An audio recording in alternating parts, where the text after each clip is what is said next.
Hello friends देखुए बहुत दिन खरा पर टिके हल्का वर्षा आम आड़े होती देखु बहुत बढ़िया सुंदर नजारा हल्का हल्का वर्षा होची बिजुली भी मारुची तथापि 8-10 दिन हो वर्षा ही नथिला देखु टिके झिप झिप वर्षा होची कोहला पाग लगी रही कोहला पाग लगी रही झिप झिप वर्षा होची सुंदर वर्तमान बहुत बढ़िया लगुच ठंडा टिके अनुभव होची गछपत्र टिके आश्वस्ति लगला भल लगुच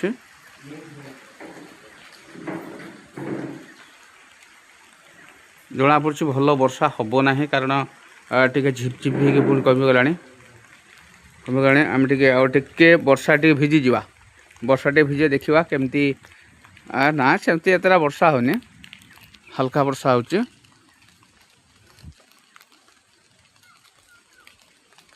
जहाँ अल्प टिके वर्षा हेल्ले कौन टिके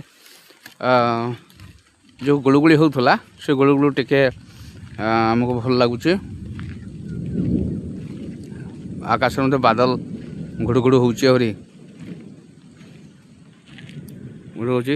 ये जो बहुत सारे गोरु गाई चरुले ये जो हल्का वर्षा मैंने पलि सारे घर को तो मोबाइल स्क्रीन तो पानी पड़ुची बेस देखा पानी पड़ जाऊँगी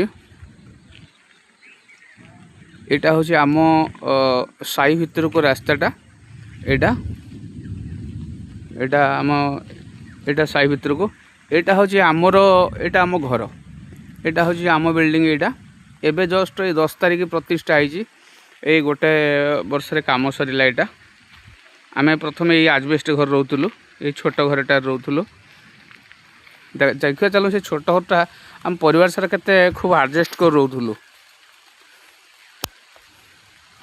ये गोटे छोट आजबेस्ट घर यहाँ 2टा रूम थिला ये 2टा रूम रे देखो माय फ्रेंड्स ये केमती आम आडजस्ट कर रोलु ये छोट 2टा रूम थिला ये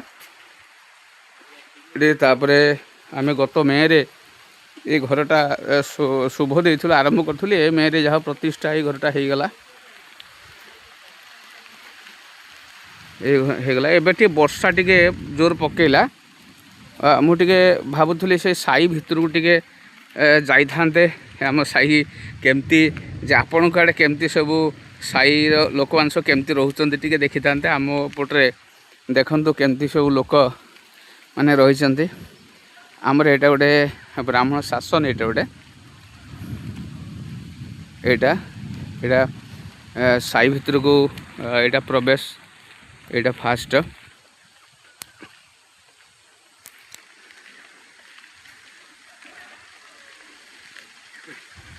एबे टिटे वर्षा होची एटा हमर गोटे लक्ष्मी मंडप एठी जो गजलक्ष्मी पूजा समय एठी हमर माँ लक्ष्मी पूजा हुए आम पिला माने सब मिसिक ये सब आम करूँ ये 2टा रूम अच्छी ये ठाकुर रहती ये आम ये करूँ तापरे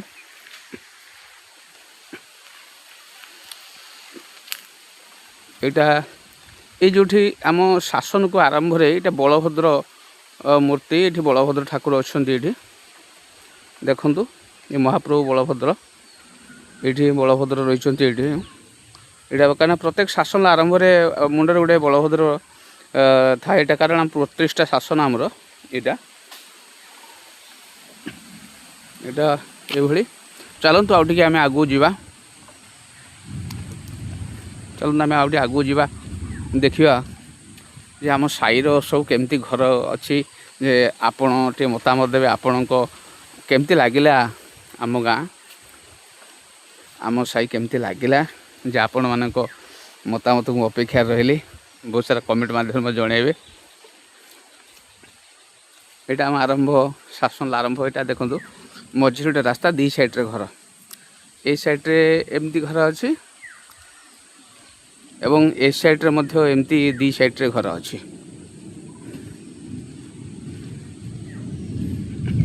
ए साइड देखंतु एटा गोटे घर एटा मध्य गोटे घर ए पटे सब लाइन लाइन करी सब घर ये अच्छी देखुवे ଏଇଟା ଏଇଟା ଆମର ଲାଇନ୍ ଲାଇନ୍ ସବୁ ଘର ଅଛି।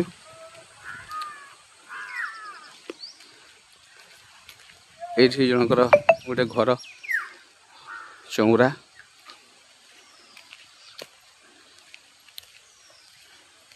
ଏମିତି ରହିଛି। ଏଇଟା ଗୋଟେ ଘର ଦେଖନ୍ତୁ।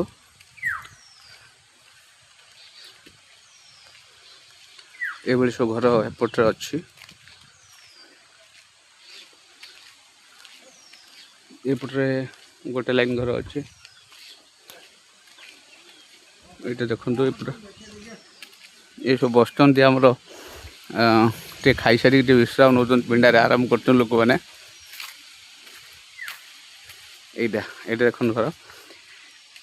ଏଇଟା ଆମ ଶାସନ ମୁଣ୍ଡ, ଏଇଠି ମହାଦେବ ମନ୍ଦିର। ଏଇଟା ଆମର ଗୋଟେ ମହାଦେବ ମନ୍ଦିର ଅଛି ଏଇଠି। ଏଇଠି ତାପରେ ଏଇଟା ଗୋଟେ ପୋଖରୀ ଅଛି। ପୋଖରୀଟା ଅବଶ୍ୟ ଟିକେ ଦଳଫଳ ହେଇଗଲାଣି।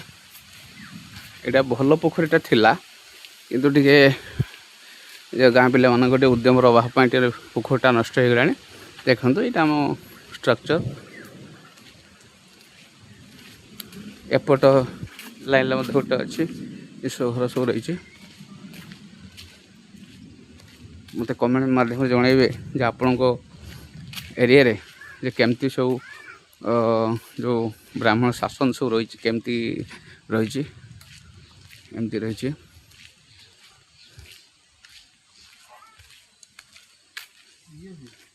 ଆସନ୍ତୁ ଆମେ ଏଇଠି ଆମର ମାମୁଁ ବସୁଛନ୍ତି, ତାଙ୍କୁ ପଚାରିବା। କ'ଣ ମାମୁଁ ସବୁ ଭଲ? ଭଲ। ଆଉ ବ୍ରାହ୍ମଣ ଲୋକ, ନନା ଲୋକ ଆଉ ସବୁ। ଆଚ୍ଛା ଆଚ୍ଛା, ଆଉ ସବୁ ଭଲ ତାହେଲେ। ହଉ ହଉ। ନା ତମମାନଙ୍କୁ ସବୁ ଆମ ଓଡ଼ିଶା ସାରା ଲୋକ ଦେଖୁଛନ୍ତି ହେଲା। ଆମର ଯେଉଁ ୟୁଟ୍ୟୁବରେ ଯେଉଁ ଚ୍ୟାନେଲ୍ ଖୋଲା ହେଇଛି, ମୋ ଚ୍ୟାନେଲ୍ରେ ଯେ ସବୁ ଦେଖୁଛନ୍ତି ଯେ କେମିତି ଆମେ ବହୁତ ଏମାନେ ସବୁ ପରିଶ୍ରମୀ ଲୋକ, ଏମାନେ ସବୁ ପରିଶ୍ରମୀ, ନିଜ ପରିଶ୍ରମ ବିଶ୍ୱାସ କରନ୍ତି। ବହୁତ ସରଳ ପରିଶ୍ରମୀ। ଆଉ ନିଜେ ନିଜେ ସବୁ ପରିଶ୍ରମ କରିକି ଏପଟ କରନ୍ତି କାମ ସବୁ।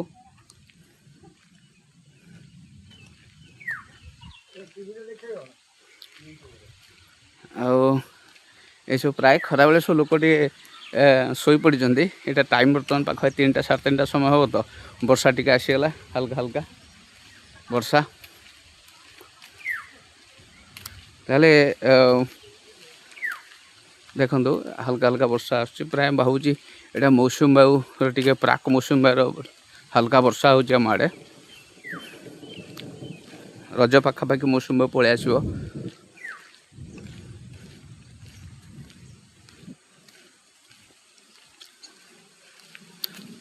ଫ୍ରେଣ୍ଡସ୍, ମୁଁ ଆପଣଙ୍କୁ ଅପେକ୍ଷାରେ ରହିଲି ଯେ ନିଶ୍ଚିତ ଭାବରେ ବହୁତ କମେଣ୍ଟ ଏବଂ ଲାଇକ୍ ସେୟାର କରିବେ।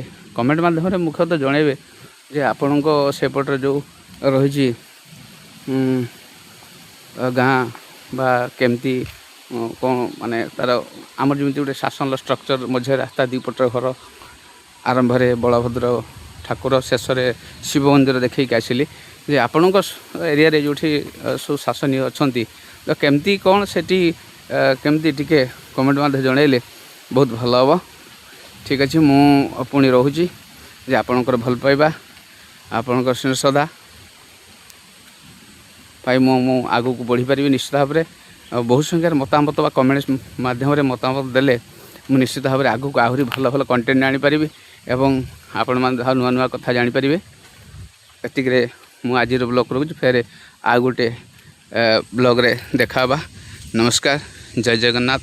ସମସ୍ତଙ୍କୁ ମୋ ତରଫରୁ ସାଧୁବାଦ, ନମସ୍କାର ରହୁଛି।